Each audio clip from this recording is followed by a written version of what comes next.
All right, here we are back for our shorter second video from chapter 2.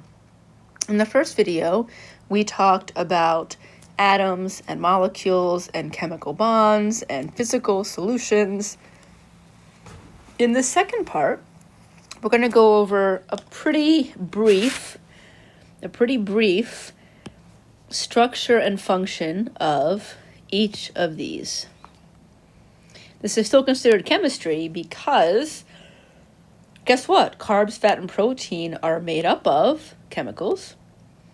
And then, of course, water and acids and bases are also really important. So here we go. Okay, water. We know water makes up a lot of us. It's really important. It's everywhere in our body. Make sure you review some of the basic functions. Fluid medium, cushioning, protection.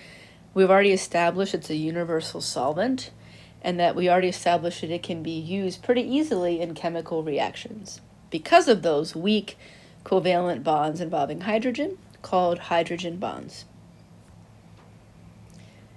I'm not going to ask you these specific terms.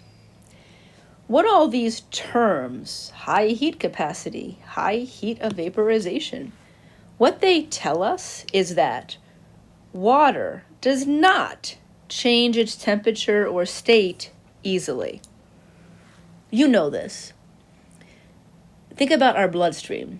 Our bloodstream is 55% water. Okay? Our blood is mostly water, 55% water. Well, if we go outside on a cold day, if we go outside on a hot day, if we exercise, if we stand in front of the freezer, the blood doesn't itself change temperature. So that water in our blood doesn't easily change temperature. Now, of course it can. If I put water into a pot on the stove and I turn the stove on, I can boil that water. But it takes a lot. So we know that it can change temperature in our body particularly. We know that it can change states. For example, when we sweat, we send water to the surface of our skin, and that water evaporates, changes from a liquid to a gas, and that's the cooling effect for sweating. So it can happen, but it just doesn't happen easily. We don't want water to change states easily. We don't want water to change temperature easily. We only want water to change temperature or states when we really want it to. So these are good chemical characteristics. All right, make sure you can define acids and bases. An acid is something that releases hydrogen ions when put into a solution. A base or an alkaline picks up hydrogen ions in a solution. So they're the opposite. An acid releases hydrogen, a base picks up hydrogen. Some other points before I talk about this further. If a solution is acidic, it contains high amounts of hydrogen. Solutions that are basic contains low amounts of hydrogen ions. These are all points that you need to know. There is a pH scale, and that pH scale goes from 0 to 14. On this side, so from 0 to 6, this is the side that is considered to be acidic. Any of these solutions contain a lot of hydrogen ions. Anything from 8 to 14 is considered basic or alkaline, which means that these solutions contain low amounts of hydrogen. Right in the middle is about 7, which we would consider in terms of acid and bases relatively neutral. It can be a little confusing because acidic solutions contain a lot of hydrogen ions, but they're represented on the low end of the pH scale. So an acidic solution contains high amounts of oxygen, but it's represented on the low end of the pH scale. So therefore, the opposite would be true. A basic solution contains low amounts of hydrogen, but is represented on the high end of the pH scale.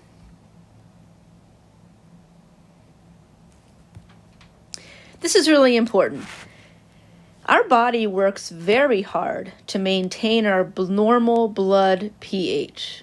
Our normal blood pH is somewhere between 7.35 and 7.45, fairly neutral. So if you went right in the middle of that 7.4, this is a really narrow range. So despite things constantly changing, our body is able to maintain this very narrow range. And it's very important that it does, because when our pH drops below that range, our blood is considered to be acidotic. When the pH goes above that range, our blood is considered to be alkalotic. And these can be life-threatening. I mentioned in chapter 1 about homeostasis, so our body works very hard to maintain this narrow range. All right, here we go. At the end here, we're going to talk about these. These are considered to be organic. In the body, anything organic means that it contains carbon. Inorganic things, just as an aside, what if I wanted to list an inorganic thing? Water. Water does not contain carbon. But all of these contain carbon, hydrogen, oxygen, sometimes nitrogen. If something contains carbon, it is said to be organic. If it does not contain carbon, it is said to be inorganic. All right, so when we talk about organic molecules, the most important of which in our body would be carbohydrates, fats, and proteins. You know all about these, my friends. Carbohydrates, we get them through food, the pasta, that donut, bagel, yummy. In our body, carbohydrates are used for energy, but more specifically, they're used for what I would consider to be short-term or immediate energy. So for our cells, carbohydrates are like gas to a car. When we give carbohydrates to a cell, it can burn it as energy so the cells can do their job. When you put gas in a car, it will go. The reason why I'm saying it's short-term or immediate energy is because it is what cells go to first. So when our cells need energy, what do they go to first? Carbohydrates. Make sure you review the structure. I'm going quickly because it's very straightforward. There are monosaccharides, disaccharides, and polysaccharides. FYI, these first two are considered to be simple carbs, and this last one is said to be complex. A monosaccharide has one sugar, like glucose. A disaccharide has two sugars put together, like sucrose or table sugar. And a polysaccharide has many, many, many sugars put together. All right, lipids. Now, we can't just say fats. When we say lipids, there's actually three types. The first type are what you think of as fats, the dietary fats, the Big Mac fats, also called triglycerides. We also have another category of lipids called phospholipids, and a third category of lipids called steroids. The dietary fats, from the Big Mac. In our body, they help with long-term energy. In other words, what our cells go to second. So when we talk about our muscle cells, for example, and here I wrote first. When we talk about muscle cells, if they need energy to contract, they're going to go to carbs right away. But as quickly as they can, they're going to start to burn fats, because fats actually give our cells more energy. Ultimately, our cells burn a carb-fat mixture. So even though I'm breaking it down and saying, well, earlier on, our cells burn carbs, later on they burn fat, ultimately, they're always burning some kind of mixture. If it is a short-term activity, for example, the muscle cells will be burning many, many, many more carbs. If it's a marathon or a long-term activity, they'll be burning much more fats. By the way, the dietary fats also give us insulation, protection, because it's part of the adipose or fat tissue underneath our skin around organs. But we also have another type of lipid called phospholipids, and they kind of look like this. They're microscopic, and they form this, what's called a bilayer, and they form the cell membrane. So if we look at a nerve cell, for example, if you were to magnify that cell membrane, it would look like that. If this was the outside of the cell, if you magnified that cell membrane, you would see 2 layers of these phospholipids. And they're really important. They form a protective barrier. They form a barrier that we can specifically have transport of some things through, but not other things. It's very important. We have a third category of lipids that we're going to just call steroids. You may hear them called echinosoids. One function of these steroids is that they form sex hormones. So really, testosterone and estrogen are classified as a type of lipid based on their structure.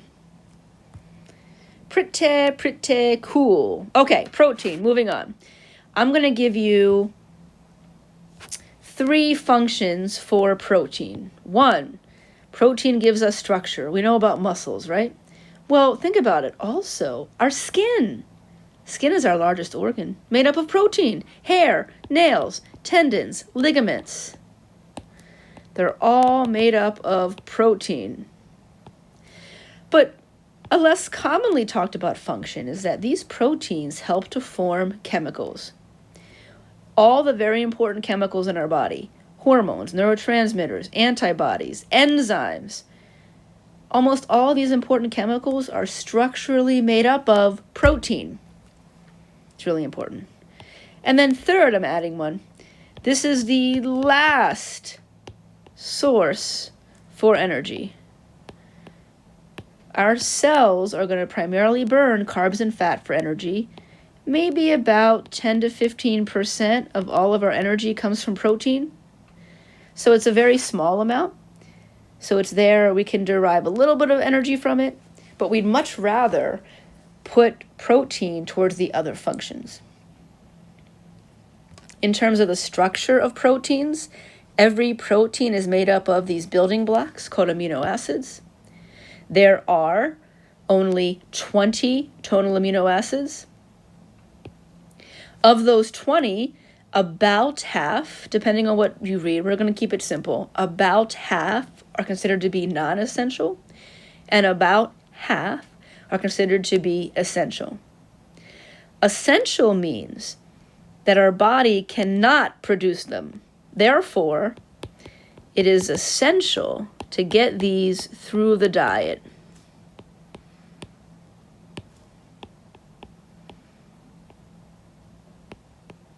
Because our body cannot produce these amino acids, it is essential to get them through our diet. On the other hand, we have the remaining half or so are considered to be non-essential because our body can make them. And because our body can make them, we don't need to get them through food. This is a really important point, my friends. Our cells are protein-producing factories, right? Our cells make protein. Our cells don't make fat or carbs in the same way. Okay, last thing here, we have another type of organic molecule, DNA and RNA, kind of a separate category here. DNA It's an organic molecule. We know DNA stores the genetic information. You've probably heard about RNA. I'm just going to try and simplify, folks. An RNA is a messenger or a translator. So RNA conveys or translates info. The actual info is the DNA. But how do we actually translate that information so it's understandable to the cells? How do we transport it to the right part of the cell? That's the RNA.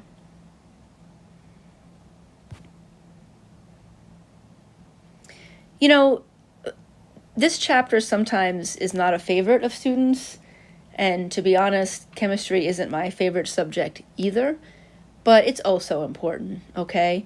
You know, in addition to knowing their importance in the body, we can utilize our knowledge of certain chemicals as a diagnostic tool. We can look at a CBC. We can look at the blood. What should be there versus what is can tell us what might be wrong. We can look at the urine to see, well, what chemicals are coming out that maybe shouldn't be. So here are some examples of chemicals we might look at in the urine or in a blood, a CBC. You don't need to know these. It's just extra information. All right, everyone, good job. We're marching on. If you have questions, let me know.